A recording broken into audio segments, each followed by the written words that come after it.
en chemise, une belle chaussure, un très beau pantalon.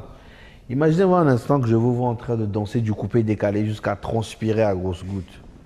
Est-ce que vous pensez que vous respectez la tenue que vous avez mise sur vous? Je me dis qu'à un moment, si vous voulez vraiment danser, vous allez retirer votre veste. Vous allez vous sentir décontracté, quelquefois retrousser les manches de votre chemise. Comme ça, vous changez d'univers. Ça veut dire que chaque costume a une image. Quand je parle de costume, je parle de personnage, d'un univers. Moi, j'ai mon univers, j'ai grandi dans un univers. Je suis né et j'ai grandi à Talangaï. Vous comprenez un peu? J'ai vu des hommes se battre pour leur réussite. J'ai vu des hommes imposer le respect. J'ai vu des hommes vivre dans la société parce qu'ils savaient que la société n'est pas faite pour les faibles. Ça n'a rien à voir avec la violence. Je pense que c'est l'estime de soi. Et ça émane de l'Africain tout court. On verra les guerriers Maasai, on verra tous les guerriers qu'on a eus, on verra ce que l'on appelle par les Bambenga. Oui. Moi, Les autochtones. Les autochtones. Moi, je pense que ça n'a vraiment rien à voir. Nous, quand on parle de Mumbenga, ça n'a rien à voir avec les autochtones ou l'appellation péjorative des pygmées, les autochtones. Voilà. Je pense qu'on dit Bambenga, ce sont les hommes forts. Quand on disait Mumbenga, c'est-à-dire quand on te disait Mumbenga, tu voyais un homme noir, fort physiquement. Mais les autochtones, c'est un peu court de taille, qui sont aussi très physiquement parce qu'ils travaillent beaucoup avec la nature, vous voyez. Mais nous, quand on voyait Mumbenga, vraiment, ça n'a rien à voir avec les autochtones seulement. Mumbenga, pour nous, c'est cet homme-là, de compagne qui travaille le sol, qui devient physiquement très dur. Et en voyant cet homme, tu penseras que c'est un monsieur violent. Mais c'est seulement un monsieur qui se bat très fort pour essayer de s'en sortir.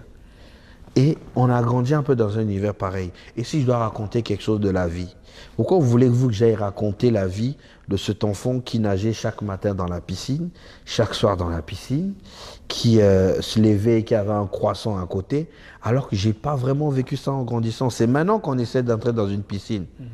Vous voyez un peu. Donc si je dois raconter quelque chose, il faudrait que je ramène le public dans mon univers, l'univers que j'ai côtoyé de plus près. Oui, c'est vrai, mais en tant qu'artiste, un artiste est un leader d'opinion aussi. Ce qu'on fait, ce qu'on dit, ça peut aussi influencer la jeunesse, surtout. C'est vrai, on peut dire quelque chose qui peut avoir un message derrière, mais on ne comprend pas tout ça comme ça. On comprend ça au premier sens. Mais quand vous parlez de violence, par exemple, macheter avec les machettes, les gens mal interprétés. Quand vous dites que vous parlez de la bagarre aussi, les gens mal interprétés cela. Mais si je ne forme pas votre fils, qu'on appelle Machette depuis un moment dans la rue 32. Et quand votre fils entendra qu'attention, 32 Zobima, comment votre fils pourra se mettre à l'habiller, se mettre en sécurité s'il ne connaît même pas ce terme? Nous, on expose juste les termes de la rue au vu de tous pour que chacun prévoit des moyens de se mettre en sécurité. C'est ce qu'on essaie d'exposer. On essaie de montrer. De la même façon que les super clips nous montrent la vie qu'on n'a pas vécue, des Ferrari, des Lamborghini, de trucs. Nous aussi, on montre à ces gens la vie qu'ils n'ont pas vécue, la société qu'ils ne connaissent pas. Parce que tout n'est pas rose partout. Nous, on a vu des gens passer une semaine sans manger. Ça se passe à Talangaï? Non, mais on a vu des gens. Quand je dis une semaine sans manger, ça veut dire que tu ne manges pas à ta faim. Ok. Ok, il y a des gens qui mangent à leur faim, mais ce n'est pas tout le monde qui mange à sa faim. Il faut comprendre un peu, si je dois parler d'un univers, il faudrait que je parle de celui que j'ai vu de près et non importé parce que je ne saurais pas expliquer. Je ne saurais pas réel et vrai.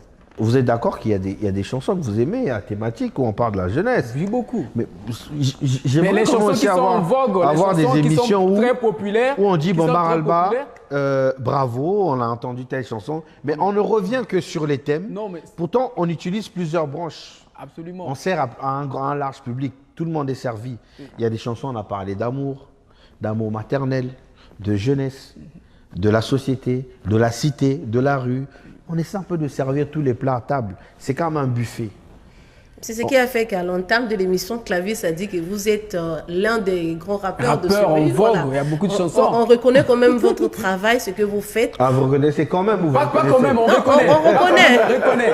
Déjà, le fait, Ismaël, Makalba, déjà le fait pour nous de solliciter l'invitation, ça fait que c'est un artiste que nous apprécions beaucoup. Merci. On apprécie beaucoup ce que vous faites, le courage, l'audace. Ça, Ça arrive progressivement. Merci. Mais il faut dire aussi que lorsqu'on apprécie quelqu'un, il faut lui dire là où ça ne marche pas. Oui. Ce qu'on dit de vous.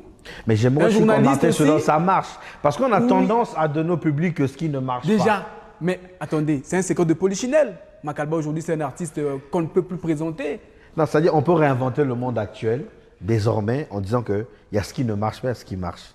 Quelquefois aussi faire une émission où on ne parle que de ce qui marche, par Ne vous en exemple. faites pas, ne vous en faites pas. On Non, est encore là, au début de l'émission. C'est une progression là. C'était pour C'est une mettre progression là. ambiance. C'est une progression là. Rassurez-vous, j'aime ça.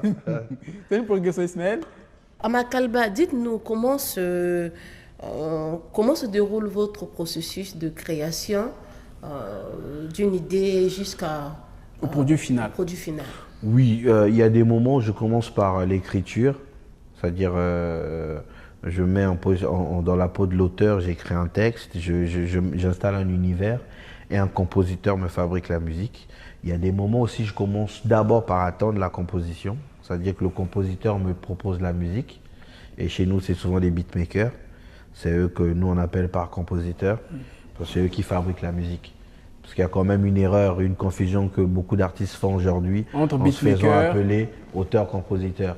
Alors que tu vas remarquer qu'il y en a qui ne savent pas toucher à la guitare, qui ne savent jouer aucun instrument musical, mais il faut qu'on m'appelle auteur-compositeur. Alors que le compositeur, c'est celui qui t'écrit la musique. Et l'auteur, c'est celui qui écrit les paroles.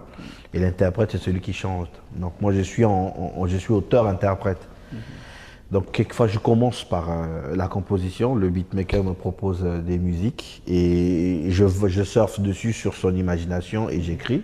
Ou aussi, j'écris d'abord le texte et je propose au compositeur et il voit comment on peut faire ce mariage sonore. Il est souvent reproché à nos artistes urbains, les artistes qui font du succès, de ne pas trop connaître le monde de la musique. Là, on sent que Makalba sort un peu d'expression, les termes musicaux qu'il maîtrise. Est-ce que Makalba a eu des cours de musique aussi à apprendre? Parce que au fil des temps, la musique devient votre gagne-pain. Est-ce que vous avez, Makalba plutôt, un artiste, a pu apprendre la musique pour comprendre comment ça fonctionne?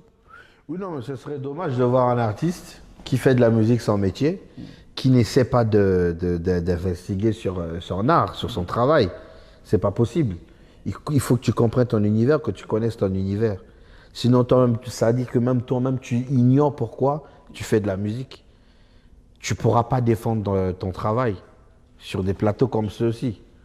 Ouais. Donc, voilà. Donc oui, je fais des recherches. Il y en a qui utilisent Google seulement pour rechercher des photos. Oui. Il y en a qui utilisent Google pour rechercher, voilà, pour se former et s'informer. Aujourd'hui, on a l'avantage d'avoir ChatGPT, pendant que d'autres se contentent à fabriquer des photos sur IA. Mais il y en a aussi qui vont un peu plus rapide pour essayer de discuter avec IA sur des recherches intellectuelles ou encore des recherches qui concernent leur domaine. Parce que IA, c'est en gros tous les moteurs de recherche réunis et ils n'ont plus que là-bas. Donc, ce moment-là, tu es canalisé. L'IA, c'est une grosse machine. Aujourd'hui, l'IA aussi devient un concurrent aussi par rapport à vous. Oui, une grosse machine, une machine très dangereuse. Parce que l'IA aujourd'hui peut composer des musiques. Il y a des intelligences qui composent des musiques. C'est pourquoi je dis IA est une grande machine, mais une machine très dangereuse. Il faut savoir l'utiliser. Est-ce que c'est une menace pour vous, les artistes, l'IA? Ah non, pour ceux qui ne sont pas des dieux. Comme nous qui sommes des dieux, l'IA ne peut pas être une menace. Nous sommes des artistes créateurs. Nous, on crée les œuvres. C'est pour ça que je dis nous, les dieux, avec petit d. Nous sommes des petits dieux, nous créons. Il y a des artistes qui ne créent pas, ça, c'est bien. qui copient. Ça, eux, ils ne sont pas des dieux. Eux, ils sont juste des interprètes. Okay. Mais nous sommes des petits dieux et des artistes qui créent. Makalba Malechek, préfères-tu la scène ou encore le studio? Ah, je préfère les deux. Pourquoi? Parce qu'il n'y a pas de scène sans studio au préalable. Ce que je propose sur scène, c'est ce que j'ai préparé au studio. Mais seulement, j'aime plus me retrouver sur scène parce que j'aime proposer le plat que j'ai préparé dans la cuisine. La question qu'Ismaël a posée à plusieurs volets, quand elle parle de préférer le studio et la scène, il y a des artistes qui sont très bons au studio, les chansons sont bien mixées, etc. Mais sur scène, ce que l'artiste donne au studio ne ressort pas. C'est-à-dire que la même voix, la voix n'est pas la même avec le autotune aujourd'hui, etc. Mais Makalba, on sent que la chanson de Makalba qui passe à la radio ou à la télé, et quand vous le voyez comme ça sur scène, c'est la même chose. Quel est le secret de Makalba sur scène? Quel est le secret pour garder le même timbre vocal, la même énergie? Là, au fait, là, vous ouvrez une parenthèse qui peut déranger beaucoup d'artistes. Je vous explique pourquoi. Vous ressentez à chaque fois ce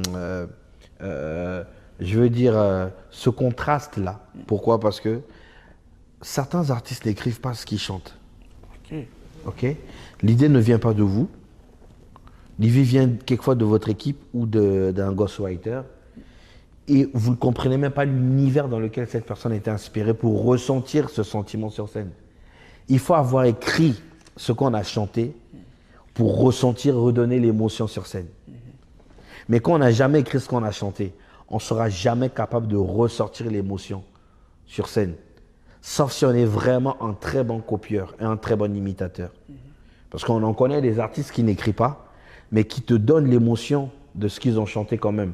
Mais là, c'est parce qu'ils ont eu un temps de communication avec celui qui leur propose l'écriture, l'auteur. Les paroliers. Vous voyez un peu les paroliers. Vous voyez un peu, donc c'est ça aussi qui joue. Mais moi, j'écris ce que je chante au studio et je ressors l'émotion de ce que j'ai écrit en chantant au studio, même en public. C'est pour ça que j'ai répondu à la question en disant les deux. Parce que je me donne à fond et au studio et sur scène.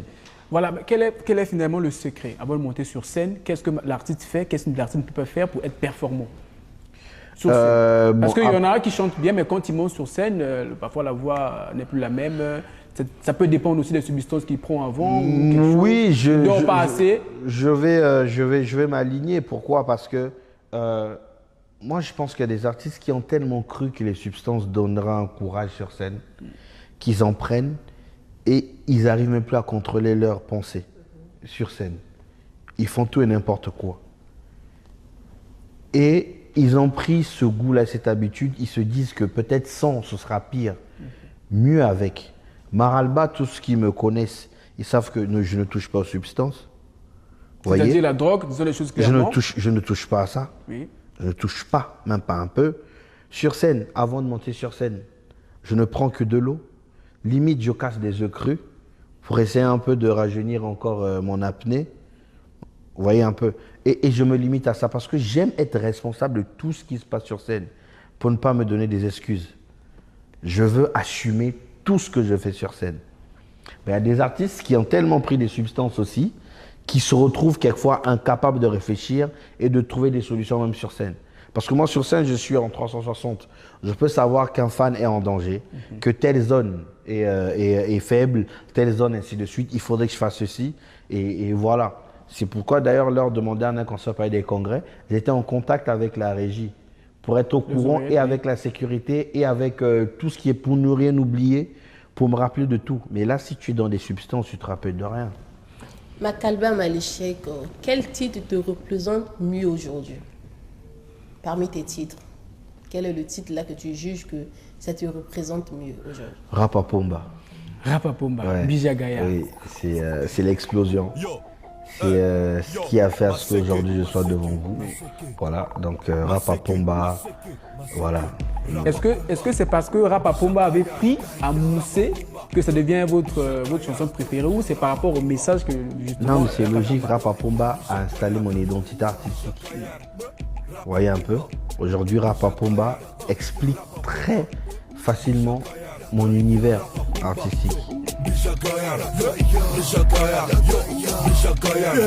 Ekena violence poto buka mola ekosote mokuse na obeta toliaka guru matongo midi pe pokwa na okata bashene ondongo moko na botama pe na kola kaka na talangali banda pasi mikalusi na kangaki ba vrai mitubi de ba pere na ngai ya katimini zoba oyenga nini na baya gaturbo lotokwa fobor makora tikiriti donc wana fokor tinda kaka kaba petino ba fingaka tuna sango basa sanoma na ngai ya kala etumba loso neti na chine matière de base tina nchika wana ngulu po dispensaire a pembeni.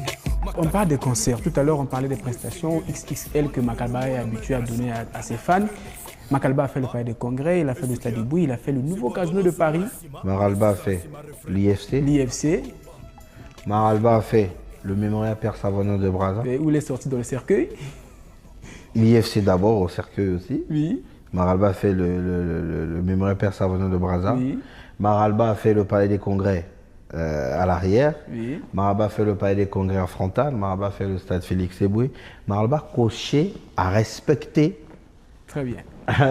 Tout ceci les cases à tout cocher. ceci est bien. On sent qu'en dehors de Parce que vous chercherez, hein, en dehors de vous n'aurez Brazzaville, aucun autre rappeur congolais oui. ayant le même palmarès que Maralba. En vogue depuis 2014. Alors, moi, je voudrais revenir sur les prestations. Je parle notamment de la première prestation de Maralba en Europe, Nouveau Casino de Paris. Comment Maralba s'est senti avant de monter sur scène?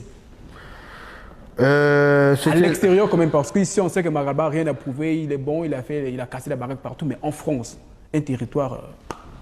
Non, en France, un territoire étranger et une période coriace.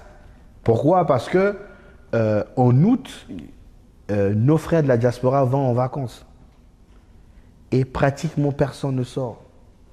Et c'est en cette période-là que nous on choisit pour réunir nos frères autour de la cause de la fête nationale du 15 août. Oui. La fête nationale de l'indépendance. Vous voyez un peu? Et donc c'est une période très C'était ça la risquée. PAP pour les attirer, justement, mettre la date du 15 août. C'était la PAP pour attirer les compatriotes. Mais il faut bien que je vous propose quelque chose qui vous attire pour venir à mon concert. Oui. Si je vous dis que je vais mal chanter, je ne vais pas danser, vous viendrez à mon concert. Mais je parle de la date. C'était la PAP pour Je vous attirer les expl- compatriotes de la diaspora. C'est ce que je vous dis. Il faut bien un thème autour de quelque chose d'un événement. Oui. Il faut bien un thème.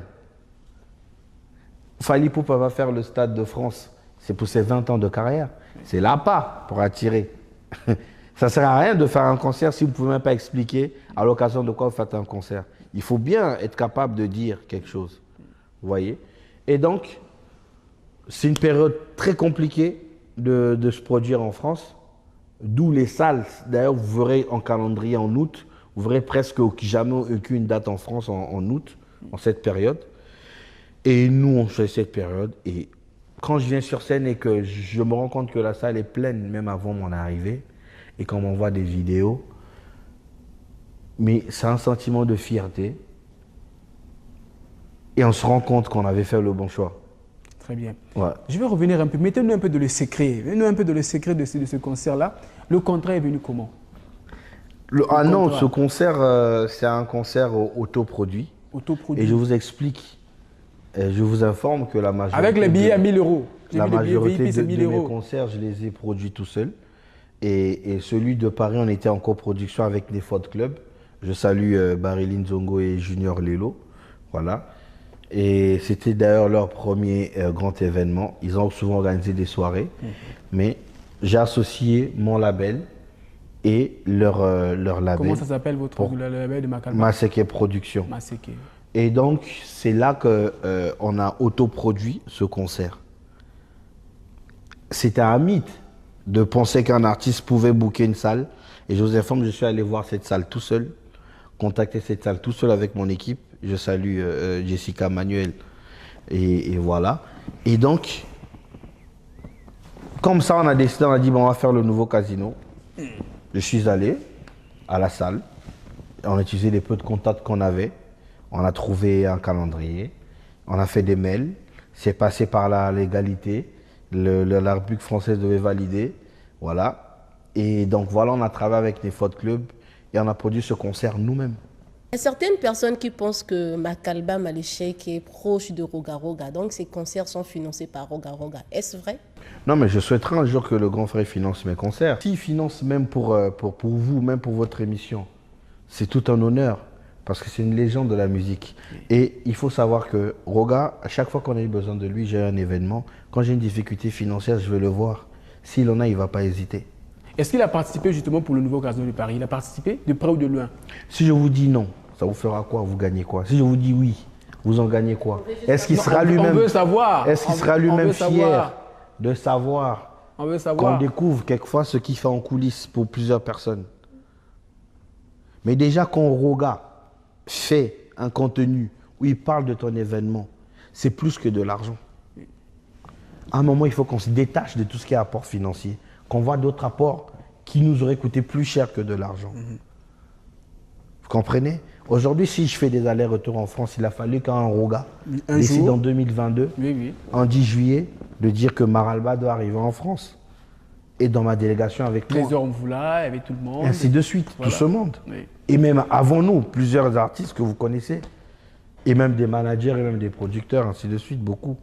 Et il doit être fier aujourd'hui d'apprendre, de savoir que je me produise en France. Mais il a fallu qu'il pose la première pierre, me ramener à son concert, me tendre le micro avec honneur en guest.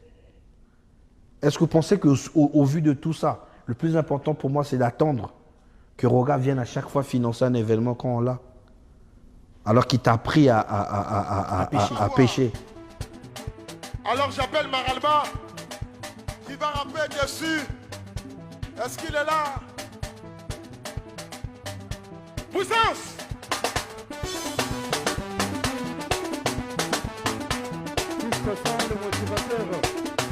Bonsoir Paris, est-ce que ça va? Tire!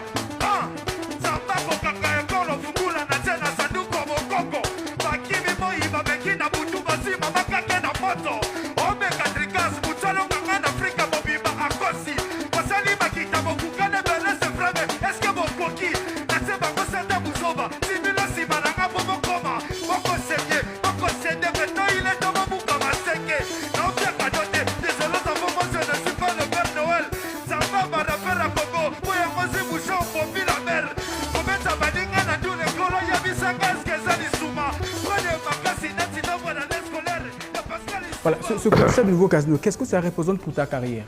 Est-ce que c'est comme le summum, c'est déjà bon, j'ai tout accompli, je n'ai plus rien à faire? Ou encore ça te pousse davantage à travailler? Même quand vous avez dit de la genèse à l'apogée, je voulais bien comprendre pourquoi vous pensez que je suis dit à l'apogée, alors que moi, il reste un chemin à parcourir, mais qui est très long. Donc voilà, ce n'est rien de tout ce que je souhaite réaliser dans ma carrière. Makalba Maleshek, y a-t-il une collaboration? C'est un pas, voilà, un pas très important. Je disais qu'il y a-t-il une collaboration qui t'a marqué particulièrement parmi tes collaborations?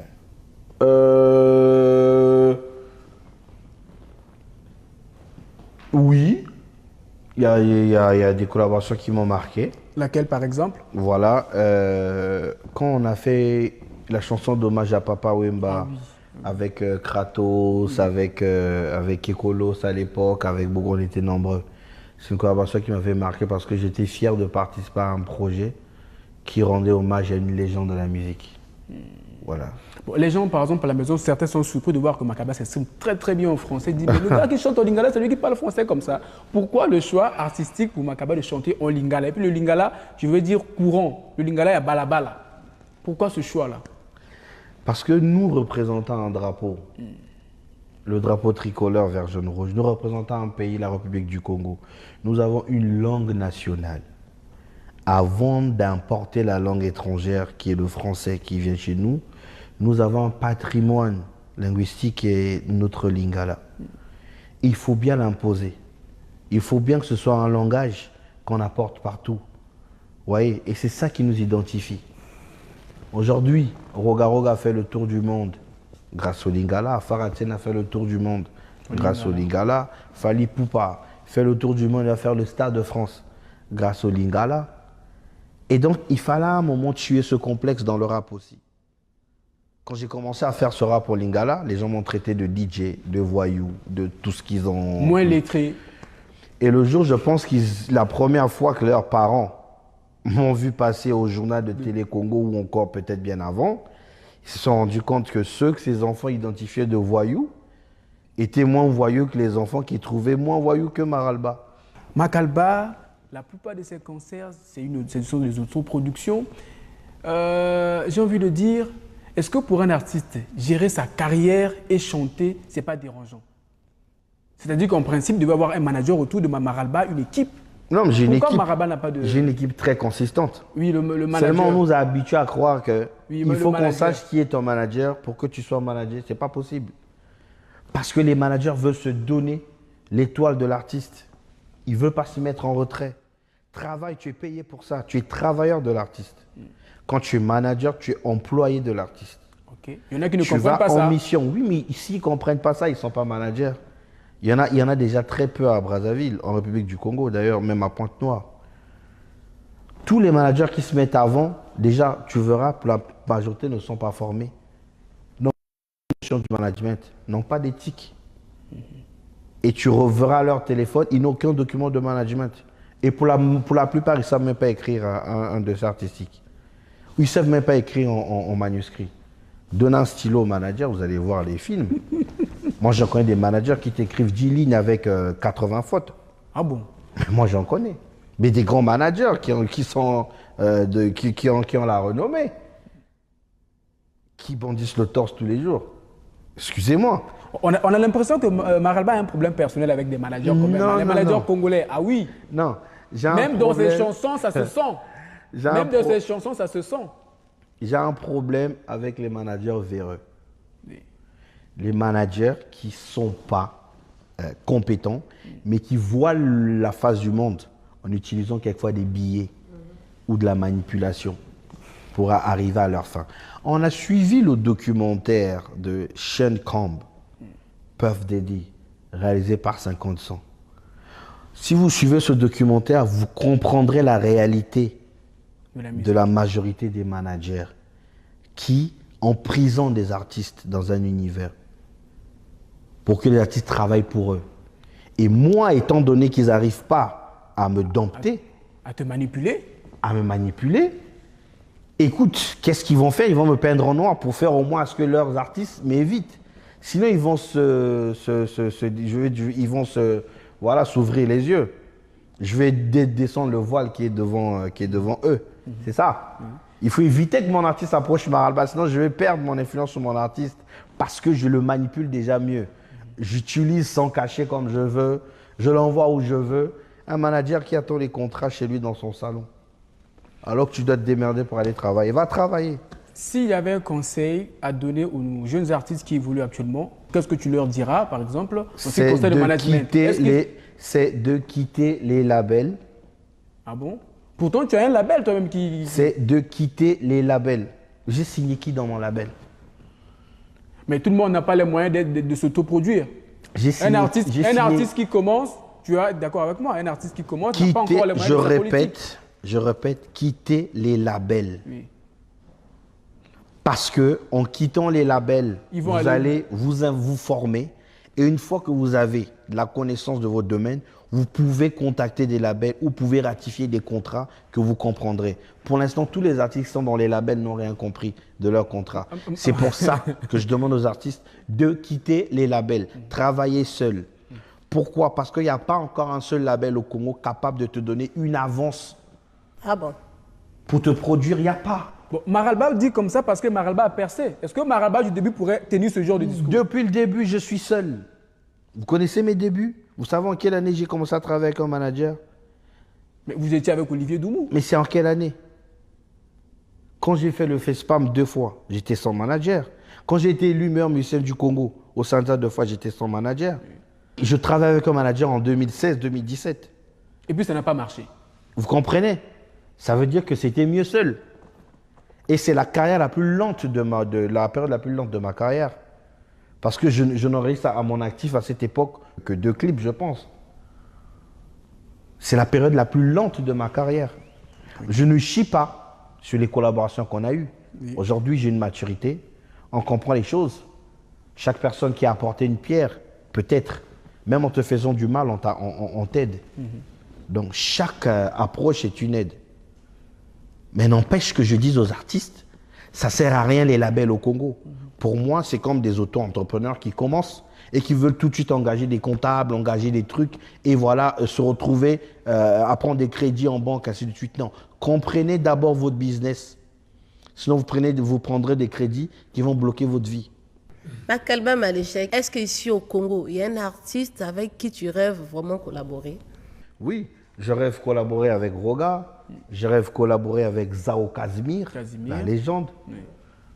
J'ai collaboré avec une collaboration de rêve que je viens déjà d'avoir, qui sera, je dévoile en exclusivité dans votre émission, avec Oupta. Oupta, ok. La grande Oupta, c'était ma collaboration de rêve. Okay. Pour moi, c'est la plus grande chanteuse du Congo, de toutes les générations. Oupta, c'est un patrimoine. Oui, quand même.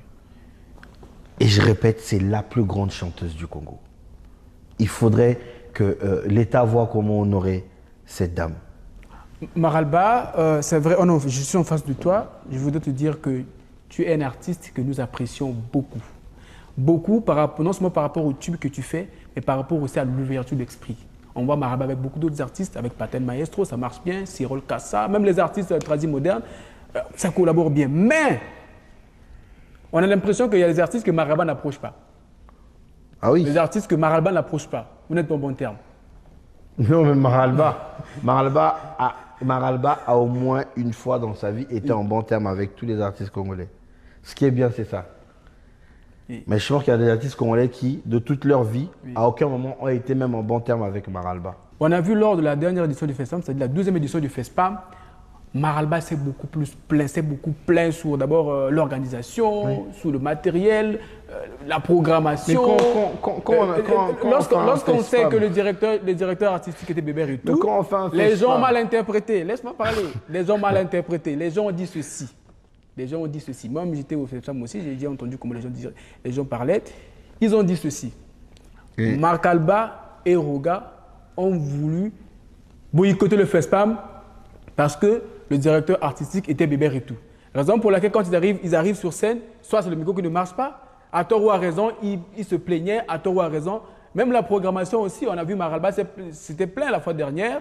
Oui, il est programmé à Kinténé, mais lui-même, il ne sait pas, l'artiste.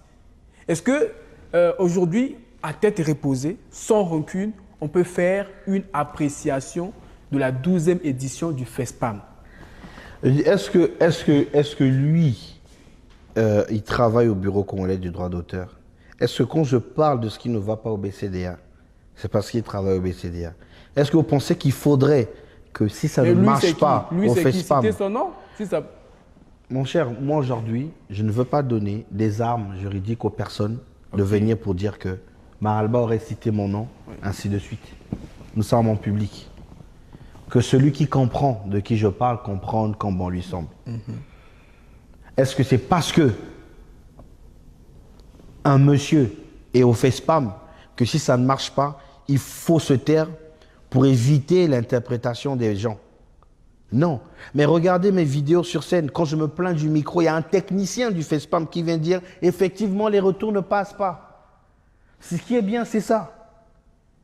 Parce que le technicien vient, parce qu'il pense comme vous, comme ces gens-là qui pensaient que c'est parce que. Mais le technicien vient toucher l'affaire du doigt sur scène. Et c'est lui-même qui se fâche contre l'ingénieur de son pour dire « Mais là, ça ne passe pas, on n'entend rien ». Parce que c'est réel, et pas une seule fois.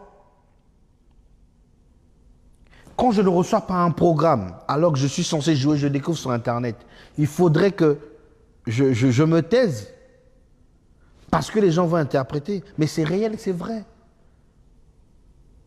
Quand je viens pour percevoir mon cachet au FESPAM, celui qui est censé me payer mon cachet comme tous les artistes, refuse de me payer mon cachet, laisse à ses équipes. Ça, j'en ai déjà parlé. Est-ce que vous savez que je n'ai pas touché mon cachet de celui qui devait remettre des cachets aux artistes? Et j'ai demandé à ses équipes d'ailleurs que moi, je dois recevoir mon dû de celui qui est censé remettre le dû aux artistes. Mais moi, j'ai reçu des équipes qui ne sont même pas habilitées à donner les cachets aux artistes. Je n'ai jamais parlé. Le FESPAM, ce qui a sauvé le FESPAM, heureusement, nous avons eu un bon commissaire. Et un très bon. Et nous l'avons.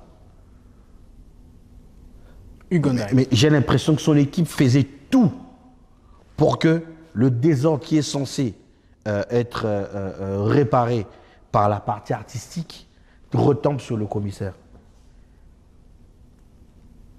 Mais Dieu merci, ça s'est passé comme vous avez vu. Mais une défaillance au FESPAM. Oui, certes, il y a eu des défaillances. En tant qu'artiste, quelles sont les pistes de solutions que vous proposez pour les éditions à venir? Bah écoutez, je pense qu'on peut tout dire, mais le vieux Passy fut un directeur artistique incroyable. Voilà. Je pense qu'il faut essayer quelquefois d'utiliser les vieilles marmites pour essayer de retrouver les plats délicieux. Donc ça peut être une piste aussi, ou encore tenter. De la même façon, on demande à chaque fois des réformes. Il y a la jeunesse qui demande des changements au gouvernement, ainsi de suite. Étant donné que votre émission aussi touche quelquefois des aspects plus larges, essayez aussi d'apporter des réformes au niveau de la responsabilité artistique du FESPAM. Ça peut être une piste de solution. Ok, c'est bien, on en parlera. Bon, merci. Marc Alba Maléchek, quand on le voit, tout frais, véhicule chic, est-ce que la musique congolaise paye quand même? Mais bien sûr, elle paye. La musique congolaise paye. Ça dépend de comment tu veux que la musique te paye. Quand je dis paye, je fais allusion aussi au BCDA que je viens de décrire tout à l'heure. Est-ce que Marc Alba reçoit ses droits régulièrement et les droits qu'il attend par rapport à la façon que la musique Marc Alba est quand même l'artiste congolais au niveau où je suis. Vous allez comprendre pourquoi nous, on pourchasse les prédateurs et les bourreaux de la musique. Parce qu'il faudrait que la musique paye les artistes. Vous avez vu qu'il y a eu des événements organisés à CBT, partout. Oui. Il y a un monsieur qui se lève comme un géant pour imposer l'absence de Marc Alba à tous ces événements. Et vous remarquerez que la majorité des podiums, je ne suis monté que sur le podium du FIC, et je salue Madame Laline Tokabeka. Nous, directrice des programmes. Et je me suis renseigné pour demander, et j'ai eu des confirmations qu'il y a un monsieur qui se lève, qui impose l'absence de Marc Alba, alors que la musique est censée me payer. Mais je fais de mon mieux que la musique me paye différemment de ce que les gens voient. Parce que j'ai choisi ce travail. Et je subis ce qu'on appelle par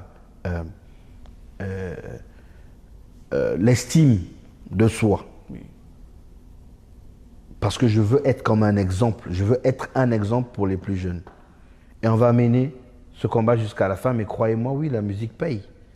Mais paye si vous savez comment canaliser votre musique. Ah oui. Je reviens sur la question des clavistes. Est-ce que vous recevez réellement vos droits d'auteur au niveau de la BCDA? Oui, si on reçoit. Maintenant, je reçois. Mais si on reçoit ce qu'on est censé recevoir, je dirais non.